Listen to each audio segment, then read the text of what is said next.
এই কবিতাটির ওপর নির্ভর করছে অনেক কিছু, হোক না সে ছন্দ, নকশা, পাড়হীন বিধবার পরিধেয় সাদা থান শাড়ি, না থাকের অন্তর্মিলের চাতুর্য কিংবা অনুপ্রাসের সঙ্গীতিক দোলা, না থাকে এর বুকে কোনো স্পর্শকাতর বিস্ফোরক, না বিষাক্ত স্প্রিন্টার বা সেই আশ্চর্য ম্যাজিক যা কবিতার কাছে কাম্য ছিল একদিন। এই কবিতাটির মধ্যে নাগরিক জীবনের যন্ত্রণার কথা নেই, নেই পরকীয় প্রেমের নিষিদ্ধ আনন্দ,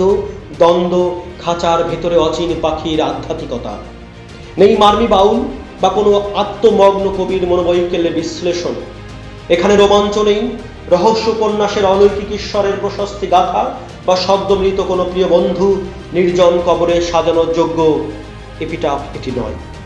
কোনো প্রতীকী ব্যঞ্জনা নেই এখানে শব্দের, নেই বাক্যের অন্তরালে সূক্ষ্ম কোনো লোকায়িত বোধ। তবু যখন বঙ্গোপসাগরের বুকে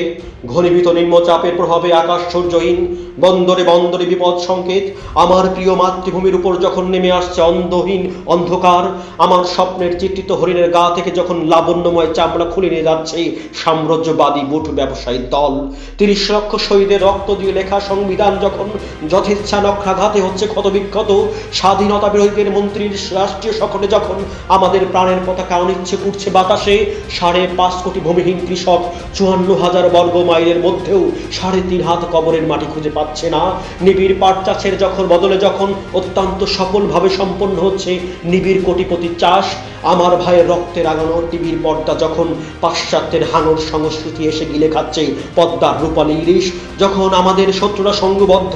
বন্ধুরা ঐক্যভ্রষ্ট, তখন এই কবিতাটির উপর নির্ভর করছে অনেক কিছু।